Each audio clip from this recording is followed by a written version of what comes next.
저는 읽어드린 마태복음 7장 24절에서 27절까지 말씀을 가지고 지혜로운 사람, 어리석은 사람 이와 같은 제목으로 하나님의 말씀을 증거하도록 하겠습니다. 두 여인이 3일 간격을 놓고 아이를 출산하게 됩니다. 아들을 출산하게 됩니다. 그런데 한 여인이 아이에게 젖을 먹이고 재운 사이 그냥 너무 피곤해서 깊은 잠에 빠짐으로 말미암아 그 아이를 압사시키고 말아요. 얼마나 충격이었겠습니까? 신생아인데 자신의 실수로 자신의 아들이 죽었으니 이 여인은 큰 충격에 빠집니다. 그 정신을 차리고 이를 수습하는 것이 아니라 너무 마음의 슬픔과 억울함이 다가오니까 악한 마음을 가지게 된 것입니다. 근데 이 여인의 직업이 창기라고 성경에 나와 있어요. 그래서 주변을 둘러보니까 자기하고 3일 차이를 가지고 난 그 아이의 어머니가 아이 옆에서 편히 자고 있는 것입니다. 하지 말아야 되는데 악한 마음을 가지고 아기를 바꾸치게 한 겁니다. 죽은 아들을 그 산 아이와 바꿔서 마치 다른 여인의 아이가 자신의 아들인 것처럼 위장을 하는 것이죠. 다음날 아침에 눈을 떠보니까 어제까지 방금 살아있던 아이가 바꿔치기 한 그 엄마는 죽어 있는 거예요. 젖을 먹이려고 보니까 죽어 있는 겁니다. 자세히 보니까 다른 사람들은 몰라도 엄마들은 알거든요. 내 아이가 아닌 겁니다. 그리고 다른 여인이 자신의 아이를 가지고 자신의 아이라고 주장하는 겁니다. 아무리 내 아이다라고 주장을 해도 사람들은 분간을 못하니까 어느 여인이 참 진짜 어머니지를 분간을 하지 못했습니다. 그래서 사람들이 솔로몬에게 가서 판결해 달라 한번 부탁을 해봐라. 왜냐하면 솔로몬은 하나님께서 주신 지혜가 있기 때문에 분명히 누가 진짜 엄마인지를 분별해 줄 것이다 라고 하여 솔로몬에게 보냈습니다. 솔로몬 왕도 난감한 거예요. 어느 한 사람이라도 뭔가 좀 어색하거나 불안해 보여야 되는데 너무 당당하게 자신의 아들이라고 주장을 하니 솔로몬도 속히 결론을 내리지 못했습니다. 근데 갑자기 솔로몬이 가만히 듣고 있다가 신하들에게 칼을 가지고 오라고 그러는 겁니다. 딱 칼을 가지고 오라고 하니까 칼을 가지고 와서 그 아이를 딱 잡고 아이의 반을 나누려고 하는 겁니다. 그러면서 하는 말이 나도 도저히 누가 진짜 엄마인 줄을 모르니까 그냥 공평하게 아이를 반으로 나눠서 각각 가지고 가라 이렇게 결론을 내렸습니다. 근데 여러분 아이를 반을 딱 나누게 되면 어떻게 될까요? 아이가 죽지요. 그랬더니 한 여인이 갑자기 그 솔로몬 왕 앞에 엎드려 통곡하면서 아닙니다. 그 아이는 내 아이가 아닙니다. 저 여인에게 주십시오. 그 아이는 내 아이가 아닙니다. 제발 목숨을 건져 주십시오. 막 통곡하는 겁니다. 그래 다른 여인은 전혀 미동이 없어요. 그냥 왕이 좋으실 대로 하십시오. 반을 나눠서 각자 반씩 주십시오. 이렇게 주장하는 겁니다. 그러자 솔로몬이 들었던 칼을 내려놓고 울면서 통곡하는 여인에게 그 아들을 건네주면서 자네의 아들이니 이 아들을 데리고 집으로 돌아가라 라고 결론을 내려 주었습니다. 성경에 보면 사람들이 솔로몬의 지혜가 하나님의 지혜인 것을 깨닫고 솔로몬을 두려워하였다라고 성경은 기록하고 있습니다. 근데 여기서 우리가 주목해야 될 점이 있어요. 솔로몬이 이 판결을 내림에 있어 믿음으로 판결하는 것도 아니고 하나님께 대하여 기도함으로 판결하는 것도 아닙니다. 하나님의 말씀을 읽고 묵상함으로 판결을 내린 것도 아니에요. 올바른 판결을 내릴 수 있었던 것은 하나님께서 그에게 지혜를 주셨기 때문에 그 지혜를 가지고 올바른 판단을 내릴 수가 있었던 것입니다. 예수님께서 마태복음 10장에 보면 제자들을 세상에 보내십니다. 파송하셔요. 가서 복음을 증거하라. 근데 예수님께서도 그 마음속에 큰 걱정이 있었던 거예요. 제가 요즘에 초등학교를 이렇게 지나가다 보면 한 12시쯤 되면 초등학교 1학년 엄마들이 막 아이를 기다리고 있어요. 왜냐하면 처음 초등학교를 보냈으니까 얼마나 불안합니까? 잘 하고 있나? 예전에는 막 교실까지 들어가서 봤다고 하는데 요즘 그런 건 안 되는 것 같아요. 아마 그런 마음이셨던 것 같아요. 예수님이 처음 제자들을 세상에 보내시면서. 근데 제자를 보내시면서 예수님께서 제자들에게 이렇게 말씀하셨습니다. 보라, 내가 너희를 보냄이 양을 이리 가운데에 보낸과 같도다. 그러므로 너희는 뱀같이 지혜롭고 비둘기같이 순결하라 라고 말씀하셨습니다. 이 악한 세대를 이기는 것도 믿음이 필요하고 능력도 필요하지만 더 중요한 것은 지혜를 가지고 악한 자들을 대적하며 반드시 승리해야 된다라고 말씀해 주셨던 것입니다. 여러분 우리가 살아가고 있는 이 시대가 얼마나 험악한 시대입니까? 눈 뜨고 코 베이는 시대입니다. 사람들은 자신의 이익을 위해서라면 어떠한 거짓말도 마다하지 않습니다. 우리가 올바른 지혜를 가지고 있지 않냐면 어떠한 악함도 분별할 수 있는 능력이 우리에게 없는 것입니다. 그래서 이 시대가 우리에게 더 큰 지혜를 요구하고 하나님의 신령한 지혜가 필요한 시대인 것입니다. 저는 우리 모든 성도님들이 하나님이 주시는 신령한 지혜를 가지고 진리를 분별할 뿐만 아니라 세상 가운데 올바른 것을 판단함으로 하나님의 영광과 하나님의 기쁨을 누리며 살아가기를 원하는 것입니다. 그래서 오늘 과연 이 지혜로운 자의 삶은 어떠한 것인가? 그래서 우리가 어리석은 자의 삶이 아니라 지혜로운 삶을 살아갈 것인가에 대하여 교훈을 살펴보며 함께 은혜를 나누고자 합니다. 첫 번째로 과연 어떠한 사람이 지혜로운 사람인가에 대하여 살펴보도록 하겠습니다. 세상에서는요, 똑똑한 사람을 구별하는 분명한 기준이 있어요. 첫째는 얼마나 IQ가 높느냐라는 것입니다. 요즘에는 EQ도 필요하다. 정서적 IQ, 정서적 감성 지수도 높아야 한다. 감성적 지수가 하지만 똑똑한 기준은 어쨌든 IQ가 얼마나 높으냐, 이것을 사람들이 똑똑함의 기준으로 삼습니다. 멘사협회라고 하는 게 있죠. 멘사협회. IQ 141만 들어갈 수 있는 그 집단이 멘사협회예요. 어떻습니까, 여러분? 우리 성도들 중에 혹시 멘사협회 있으십니까? 손 들어. 나 멘사협회다. 대부분 멘붕협회죠. 멘붕협회. 제가 알기로 멘사협회는 없는 것 같아요. 그러니까 141 이상 되면 천재다, 똑똑하다. IQ가 높으면 사람들은 똑똑하다라고 인정을 합니다. 두 번째는 좋은 학교를 졸업하거나 좋은 직장에 들어가거나 또 고시 같은 힘든 시험에 패스한 사람들을 똑똑하다라고 인정을 합니다. 요즘 같은 시대에는 투자를 잘하는 사람들을 똑똑하다라고 이야기를 해요. 주식 투자라든지 부동산 투자를 잘해서 자산을 늘린 사람들을 정말 지혜롭고 똑똑하다라고 인정을 합니다. 그러나 성경은 그 지혜로움의 기준이 세상과는 완전히 다릅니다.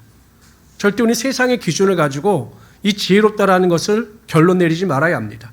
오늘 본문에도 보면 세상이 인정하는 지혜와는 전혀 다른 지혜에 대해서 예수님께서 말씀하셨어요. 24절 봅시다. 24절 뭐라고 말씀하셨습니까? 그러므로 누구든지 나의 이 말을 듣고 행하는 자는 그 집을 반석 위에 지은 지혜로운 사람 같으리니. 어떤 사람이 지혜로운 사람입니까? 첫 번째는 예수님의 말씀을 온전히 듣는 자들이 지혜로운 사람들인 것입니다. 하나님의 말씀을 온전히 듣는다는 의미가 무엇일까? 단지 소리로 듣는다? 그냥 예배 시간에 나와서 설교를 듣고 하나님의 말씀을 읽고 듣는 정도? 이게 듣는 게 아닌 것입니다. 하나님의 말씀을 듣는다고 하는 것은 하나님의 말씀을 듣고 그것을 내 마음판에 새기는 것입니다. 내가 결심을 하고 마음의 감동을 쫓아 그렇게 살고자 하는 결단을 내릴 때 우리가 하나님의 말씀을 들었다라고 결론을 내릴 수가 있는 거죠. 우리가 금요기도회 때 학개서를 살펴봤는데 학개서에 보면 이스라엘 백성들이요, 자신들의 쾌락에 빠져서 성전 건축을 16년 동안 미룹니다. 이 하나님께서는 학개 선지자 스가랴 선지자를 통해서 그들을 책망하셔요. 너희들이 수고해도 그 수확의 열매를 맺지 못할 것이다 라고 그들을 책망하셔요. 근데 여러분 어떻습니까? 사람들은 책망 듣기를 싫어해요. 내가 아무리 잘못했어도요, 계속 누군가가 나를 책망하면 그것을 듣는 것을 싫어합니다. 그런데 이스라엘 백성들은 전혀 달랐어요.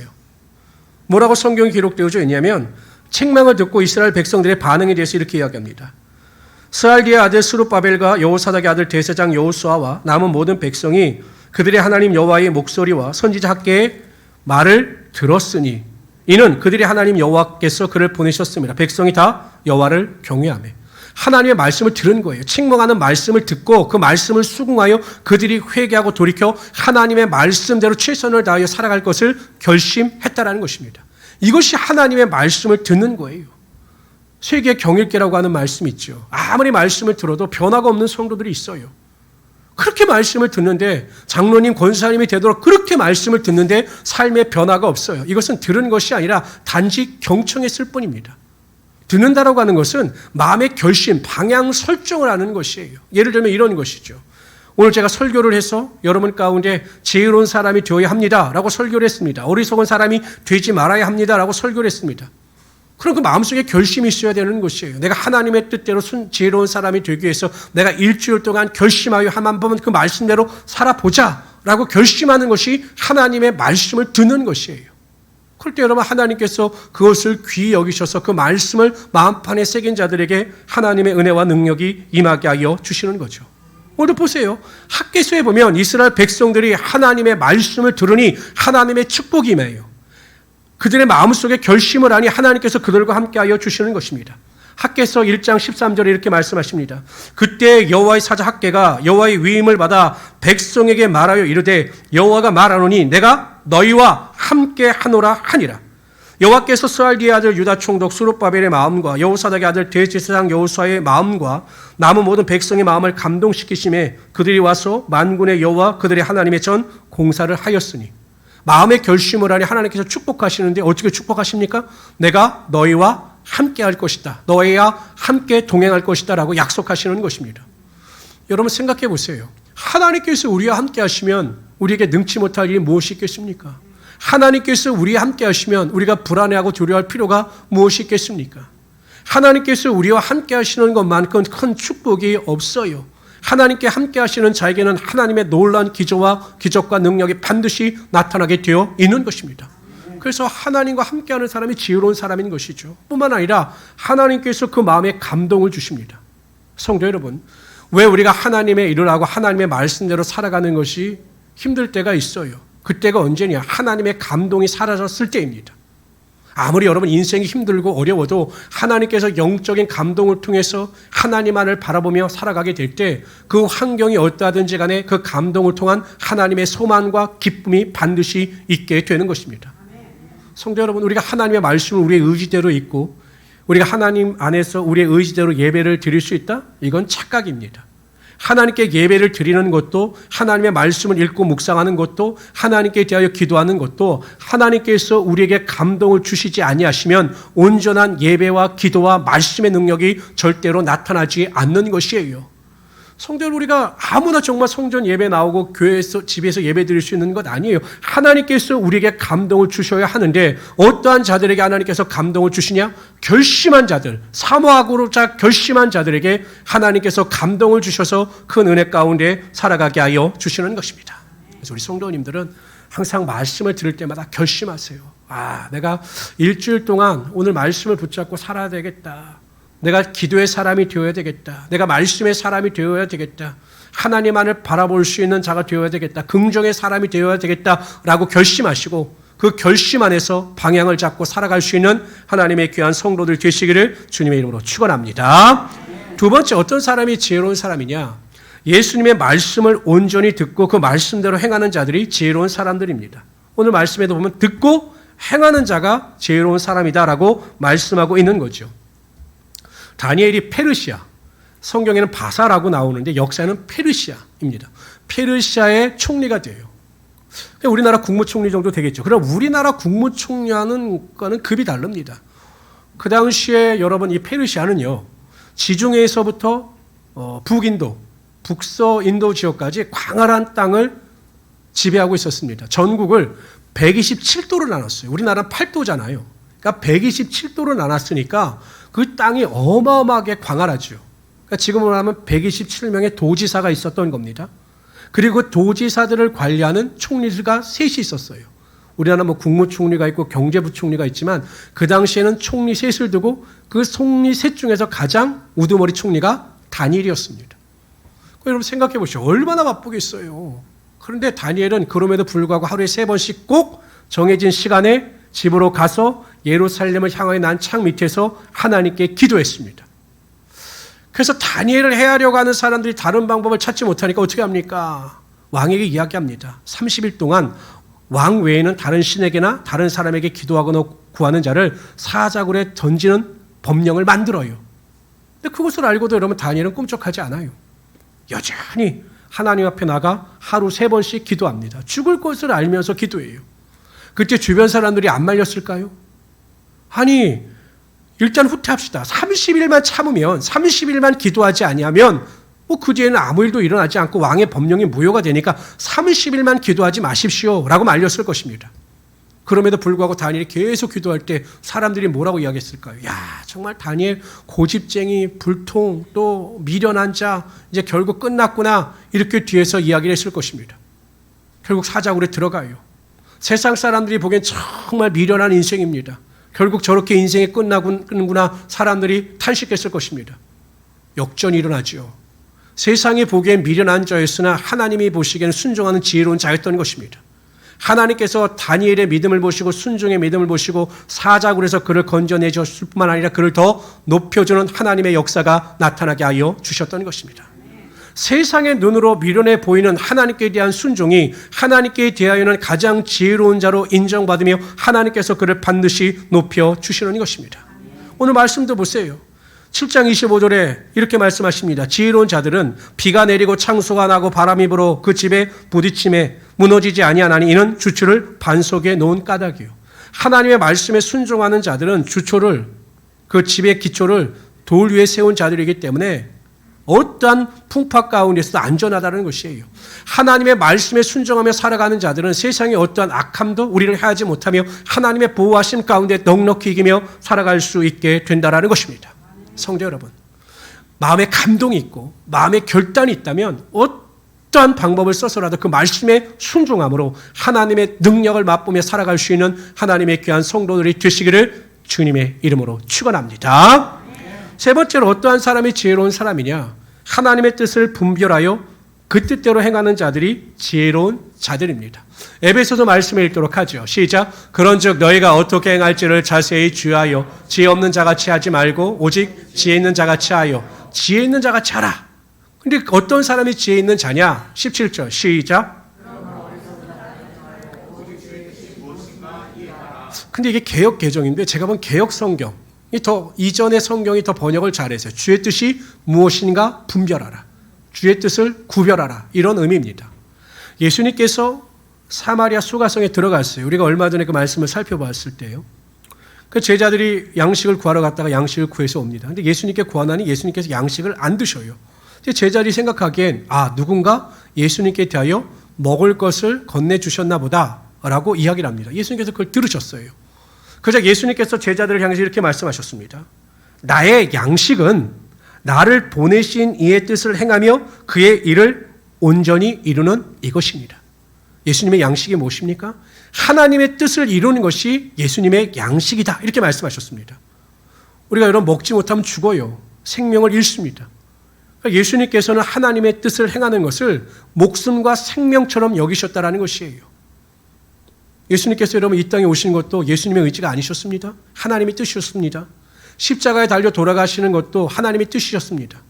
너무나 그 고통이 중했기 때문에 예수님께 하나님께서 기도하죠. 하나님께 대하여 나의 원대로, 그러나 결론을 내려요. 나의 원대로 마옵시고 아버지의 뜻대로 되기를 원하나이다 라고 말씀하시면서 고난의 잔을 드셨어요. 그러니까 예수님의 나심과 예수님의 돌아가심, 예수님의 시작과 끝은 다 하나님의 뜻에 순종하는 삶의 모습을 보이셨다라는 것입니다. 그러니까 하나님의 뜻에 순종하는 것이 굉장히 중요합니다. 제가 아시는 집사님 한 분이 저에게 와서 상담을 하시면서 사업을 하시겠다라고 상담하신 적이 있어요. 우리 교회 성도는 아닙니다. 또 상상하지 마세요. 근데 그 집사님은 제가 아무리 봐도 사업할 스타일이 아니세요. 그냥 남의 밑에서 월급쟁이를 하시는 게 딱 맞아요. 그런데 무슨 바람이 들어갔는지 계속해서 사업을 하시겠다라고 말씀을 하시더라고요. 그래서 제가 말씀을 드렸습니다. 집사님, 급하게 서두르지 마시고 하나님께서 인도하시고 하나님께서 문을 열어두실 때까지 하나님의 뜻을 구하며 기도하신 다음에 그 일을 시작하십시오 라고 제가 고언을 드렸습니다. 그런데 이분이 한번 뜻을 세우니까 그냥 불도저같이 밀어붙이더니 결국 그 장사를 시작했어요. 1년 뒤에 문 닫았죠. 피해도 보고 굉장히 피폐하게 되었습니다. 하나님의 뜻을 충분히 묻고 하나님의 인도하심을 구했더라면 하나님께서 인도하심 가운데 큰 은혜를 누렸을 텐데 전혀 그러지 못했던 것입니다. 우리는 아무리 사소한 일이라 할지라도요, 하나님의 뜻을 물어야 합니다. 제가 자녀들도 보니까요, 어떤 자녀들이 잘 되는가를 보면 잘 묻는 사람, 부모에게도 묻고 자문을 구하는 자녀들이 잘 돼요. 안전된 길을 걸어갈 수 있게 되더라는 것입니다. 저는 성도들에게 되도록이면 부담을 주지 말자라고 하는 스타일이에요. 그래서 교회에 필요한 물건을 살 때도 그냥 제가 알아서 사고 이렇게 하는 것이 그냥 어려워도 사고 이렇게 하는 것이 저는 좋다고 생각을 했습니다. 그런데 언젠가 목사님 한 분이 저에게 이렇게 말씀하시는 거예요. 그것은 임목사의 교만이고 성도들을 위하는 것 같지만 성도들을 병들게 하는 거다. 성도들에게도 헌신할 기회를 주는 것이 하나님의 뜻이다. 이렇게 말씀을 하시는 거예요. 그래서 제가 이게 또 하나님의 뜻일 수 있겠다라고 해요. 제가 전도마차라는 것을 구입하기로 결정하고 그때는 제가 우리 성도들에게 선포를 했어요. 그리고 제가 이렇게 기도했습니다.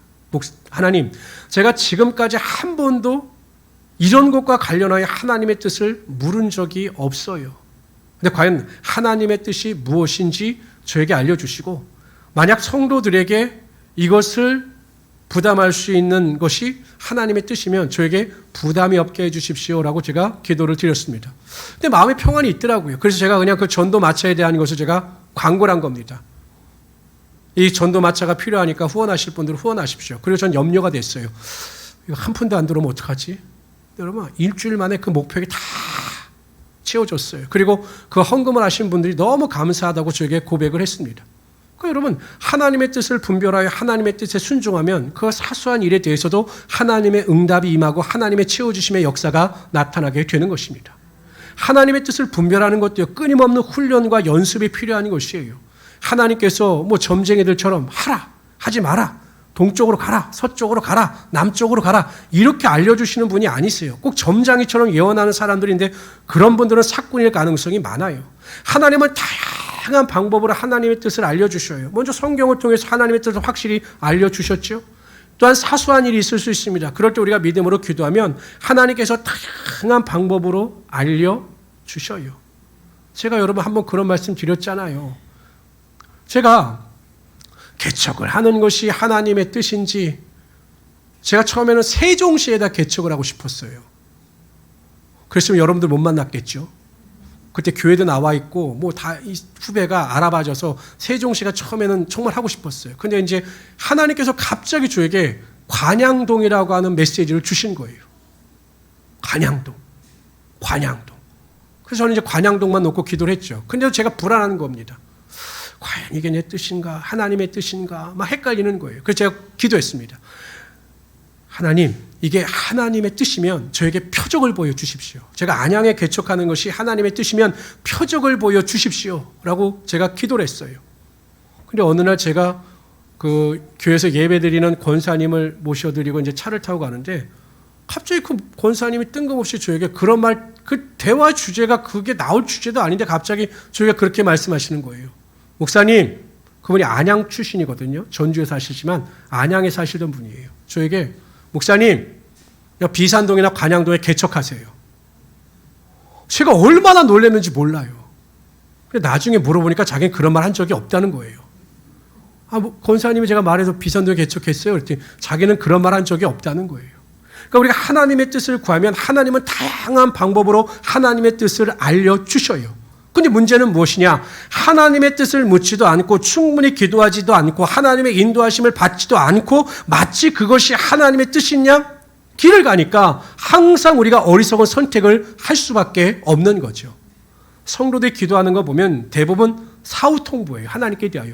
다 문제가 악화돼서 어려움 상황에 처하게 되면 그때서 하나님 앞에 나와 도움을 달라고 기도합니다. 이게 사후통보 기도죠. 사전 통보는 하나님의 뜻을 구하는 기도입니다. 집을 얻을 때든지 새로운 사업을 시작할 때든지 직장을 옮길 때든지 어떠한 환경 가운데 무엇을 선택해야 될 때 하나님의 뜻을 묻고 하나님의 인도하심을 구하게 되면 하나님께서는 항상 푸른 초장과 쉴만한 물가로 우리 인도하여 주셔서 하나님의 영광이 반드시 나타나게 하여 주시는 것입니다. 그런데 뭐가 그리 급한지 절대 하나님의 뜻을 묻지 않아요. 그냥 내가 하고 싶은 것이 생기면 그것을 하지 않으면 못 견디는 겁니다. 사고 싶은 것이 있으면 사지 않으면 못 견디는 거예요. 그러다 보니까 하나님의 역사와 하나님의 인도하심과 하나님의 능력이 나타나지 않는 거죠. 성도 여러분, 훈련하십시오. 매일 훈련하세요. 아무리 사소한 일이라도 어떠한 일을 선택하고 결정할 때 하나님의 뜻을 물으세요. 그러면 하나님께서 하나님의 뜻을 알려주시고 그 길로 인도하여 주셔서 풍성케 되는 지혜로운 자의 삶의 축복이 반드시 나타나게 하여 주시는 것입니다. 그런데 이게 참 믿는 성도들이 부족해요. 하나님의 뜻을 구하고 지혜로운 길을 가려고 하는 이 노력과 믿음의 수고가 부족하기 때문에 하나님의 영광이 나타나지 않는 것입니다. 저는 우리 모든 성도님들이 하나님의 뜻을 분별하여 그 뜻대로 순종하심으로 지혜로운 자의 축복을 누리며 살아갈 수 있는 하나님의 귀한 성도들이 되시기를 주님의 이름으로 축원합니다. 두 번째로요. 그렇다면 과연 어떻게 우리가 하나님이 주시는 지혜를 얻을 수 있느냐라는 것입니다. 어떻게 우리가 지혜로운 자가 될 수 있느냐라는 것입니다. 내가 어떻게 사업을 잘하고, 내가 어떻게 직장생활 잘하고, 내가 어떻게 지혜로운 부모가 될 수 있느냐라는 것입니다. 첫 번째, 지혜로운 자가 되기 위해서는 하나님께 대하여 지혜를 구할 수 있어야 합니다. 지혜를 구할 수 있어야 합니다. 여러분, 솔로몬이 1,000번제를 통해서 하나님의 마음을 감동시키시죠. 그러니까 하나님께서 꿈에 나타나셨어요. 솔로몬이 구하지도 않았는데 솔로몬에게 말씀하셔요. 네가 원하는 것을 내게 말하라. 내가 너에게 시행하겠다. 그래서 솔로몬이요, 지혜를 구합니다. 하나님, 내 백성은 어려서 내가 이 백성들을 잘 판단할 수 있는 능력이 없습니다. 하나님, 너에게 지혜를 주십시오. 하나님께서 그 마음에 감동이 일어나셨죠. 그래서 여러분, 하나님께서 구하지 않는 부귀와 영광까지, 건강까지 솔로몬에게 허락하여 주셨던 것입니다. 성도들이 구하는 것 보면 당장 자신에게 필요하다고 생각하는 것을 기도합니다. 믿음과 지혜를 구하는 성도들은 별로 없어요. 그러나 성도들 가운데 지혜를 구하는 것만큼 중요한 일은 없습니다. 야고보서 1장 15절 봅시다. 시작. 너희 중에 누구든지 지혜가 부족하거든 모든 사람에게 후히 주시고 꾸짖지 아니하시는 하나님께 구하라. 그리하면 주시리라. 사람들은 대부분 보면요, 자신의 능력에 맞는 일을 구해요. 그러니까 내 능력이 100이면 그 100에 맞는 일을 구합니다. 이게 세상적인 기준이에요. 그러나 여러분, 우리 성도들은 이 능력에 맞는 일을 구할 것이 아니라 그 일에 맞는 능력을 구하면 내가 비록 부족하고 연약할지라도 하나님께서 능력을 주셔서 그 일을 감당할 수 있는 은혜가 우리의 삶 가운데 반드시 임하게 하여 주시는 것입니다. 그런데 우리는 그 지혜를 구하지 않아요. 그렇기 때문에 하나님의 능력을 맛보지 못하는 것입니다. 무슨 일 하든지 항상 하나님께 대하여 모든 일에 지혜를 간절히 구하심으로 지혜 가운데 승리하며 살아갈 수 있는 하나님의 귀한 성도들이 되시기를 주님의 이름으로 축원합니다. 한제자면 집사님 불편하지 않으시죠? 갑자기 지혜 하니까 제가 하는 것 같아서. 두 번째, 우리가 어떻게 지혜로운 자가 될 수 있는가? 성령 충만해야 합니다. 베드로와 요한이 그 성전 미문에 있던 안진뱅이를 이렇게 세워요. 그래서 그 공회에 끌려갑니다. 근데 공회 앞에서 사람들이 그를 위협하죠. 너희가 무슨 권한으로 이 일을 행하느냐라고 묻습니다. 위협합니다. 그때 베드로와 요한이 그 율법과 어떤 복음을 가지고 기가 막히게 대답을 해요. 그때 그 공회원 사람들은 굉장히 율법에 능한 자고 지식 있는 자들이거든요. 근데 이 갈릴리의 무식한 어부인 줄 알았던 베드로와 요한이 기탄 없이 말하는 것을 보고 깜짝 놀랍니다. 어떻게 저들이 저렇게 지혜로운 말을 할 수 있느냐라고 깜짝 놀라요. 그 이유에 대해서 성경 사도행전 4장 8절은 이렇게 기록하고 있습니다. 베드로가 성령이 충만하여. 성령이 충만할 때 하나님께서 지혜와 지식과 능력을 허락하여 주셨던 것입니다. 스데반도 마찬가지죠. 스데반이 회당에서 디아스포라, 외국에서 온 유대인들과 논쟁을 합니다. 다수의 사람과 한 사람의 스데반이었는데 이 지혜와 지식을 못 이겨요. 스데반을 못 이겨요. 그래서 사람들이 막 분노를 표출합니다. 그 이유에 대해서 사도행전 6장 10절은 이렇게 이야기합니다. 스데반이 지혜와 성령으로 말함을 그들이 능히 당하지 못하여. 지혜와 성령, 성령을 통한 지혜의 능력이 있었기 때문에 스데반을 이길 수가 없었던 것입니다. 성령의 은사에 보면 첫 번째가 지혜의 말씀의 은사, 지식의 말씀의 은사예요. 이 성령 충만은 지혜와 지식과 관련이 있어요. 그래서 성령 충만한 사람은 지혜롭고 세상을 분별하며 세상을 이기며 살아갈 수 있는 은혜가 반드시 임하게 되는 것입니다. 저는 신앙생활을 예장 합동에서 했습니다. 예장 합동. 통합이네. 예장 통합. 근데 제가 다니던 교회에 연세 드신 권사님이 계셨는데 이분이 세상 말로 하면 일자무식입니다. 초등학교 교육도 제대로 받지 못하신 분이세요. 한글을 제대로 읽지도 못했습니다. 그런데 교회에 오시면서 성령의 은혜와 능력을 쫓아 한글을 읽기 시작하셨어요. 대단하죠. 한글을 모르시던 분이. 근데 여러분, 이분이 기도를 하시고 어떤 일을 처리할 때 보면 세상에서 많이 배운 자들보다 오히려 더 뛰어난 선택과 결정을 하셔요. 그래서 많은 사람들이, 유식하다고 하는 사람들이, 대학을 나왔다는 사람들이 권사님에게 상담을 받고 질문을 할 정도로 굉장히 지혜로운 권사님이셨습니다. 어떻게 그것이 가능했느냐? 성령의 능력과 권능이 그 권사님에게 지혜와 지식으로 임하여 그러한 지혜로운 삶을 살아갈 수 있었던 것입니다. 성도 여러분, 자녀들에게도 항상 여러분 기도할 때마다 자녀들에게도 그렇게 가르치세요. 하나님께 지혜를 구하고 성령의 은혜 가운데 지혜를 구하라. 그러면 하나님께서 세상을 이길 수 있고 세상 가운데 승리할 수 있는 지혜를 허락하여 주실 것이다 라고 강조하면 자녀들이 또한 하나님께 지혜를 구할 때마다 하나님이 보여주는 지혜를 통하여 하나님의 영광이 반드시 나타나게 하여 주시는 것입니다. 어느 교회 권사님이 계셨습니다.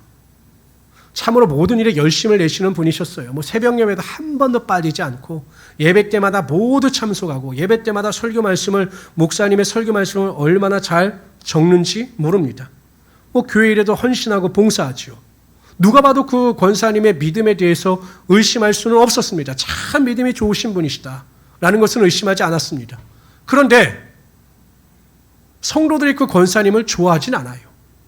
아니 믿음이 좋은데 왜 그 권사님을 싫어할까? 왜 권사님을 가까이 하지 않을까? 예를 들면 이렇습니다. 어느 집사님 한 분이 그 권사님께 대하여 아이고 집사님, 권사님 이번에 제 아들이 어디 직장에 취직을 했어요. 그럼 여러분들 반응은 어떻습니까? 아이고 정말 잘 됐네요. 좋은 직장 들어가서 우리 집사님 기도 응답받고 축하드립니다. 이것이 일반적인 반응인데 이 권사님은 이렇게 반응하는 겁니다. 아이고 그 직장 힘들다는데 일을 너무 빡세게 시킨다는데 그래서 회사를 나오는 사람들이 많다는데 이런 말을 하는 겁니다. 그러니 누가 좋아합니까? 같이 식사를 하러 갑니다. 사는 사람이 있어서 식사를 하러 가요. 그러면 사람들은 다 맛있게 먹습니다. 아이고 어떻게 이런 좋은 식당을 소개시켜 주셔서 우리를 접대해 주시고 감사합니다. 이렇게 말하는 이 권사님 하는 말. 아이고 오늘 음식이 이렇게 짜. 음식이 맛이 없어. 다른 식당 가면 더 좋았을 텐데 라고 말을 하니 음식을 사는 사람 입장에서 보면 얼마나 불편하겠어요. 근데 여러분 생각해 보세요. 이 권사님이 믿음이 없으신 분이십니까? 이 권사님이 악한 분이십니까?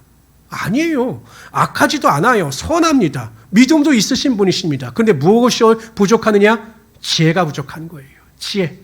근데 의외로 여러분 교회 안에는요. 지혜가 부족한 분들이 많아요. 말의 지혜, 행함의 지혜가 부족해서 자신의 의도와는 전혀 상관없는 일을 경험하는 분들이 굉장히 많다라는 것입니다. 뿐만 아니라 어리석은 행동을 함으로 하나님의 축복을 받지 못하는 성도들도 굉장히 많다라는 것입니다.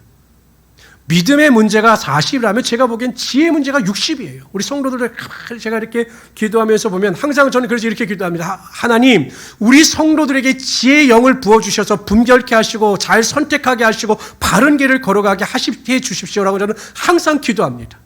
이게 믿음의 문제도 있지만 정말 중요한 건 지혜의 문제예요. 지혜의 문제.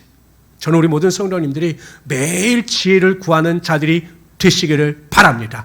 아무리 연세가 드셨더라도 하나님 저에게 지혜를 주십시오. 절대 기억력이 쇠퇴하지 않도록 도와주십시오. 저희가 치매가 임하지 않도록 저에게 지혜의 영이 임하게 하여 주십시오. 성령의 능력 임하게 하여 주십시오라고 기도하셔서 매일 지혜로운 자의 삶을 살아갈 수 있는 하나님의 귀한 성도들이 되시기를 주님으로 축원합니다. 그래서 하나님의 말씀을 듣고 결심하세요. 제발 예배 때마다 졸지 마시고 또한 설교 때마다 졸지 마시고 그 말씀을 마음판에 새기고 정말 일주일 동안 주일날 받은 말씀을 가지고 그 말씀대로 행할 수 있도록 행함의 본을 보이시기를 바랍니다. 그러면 하나님께서 야 정말 지혜로운 자다 라고 인정하셔서 그의 삶에 하나님의 축복의 능력이 반드시 임하게 하여 주실 것입니다. 그리고 하나님의 뜻을 분별하는 훈련을 하십시오. 정말 아무리 사소한 일이 할지라도 여러분 먼저 결단하지 마세요. 무슨 일을 선택할 때 사업을 시작할 때 절대 먼저 행하지 마세요. 급하게 쫓겨다니지 마세요. 여유를 가지고 하나님의 뜻을 구하면 하나님께서 가장 좋은 때 가장 좋은 방법으로 인도하여 주시는 것입니다. 이런 믿음을 가지고 늘 승리하며 살아갈 수 있는 하나님의 귀한 성도들이 되시기를 주님의 이름으로 축원합니다. 기도합시다.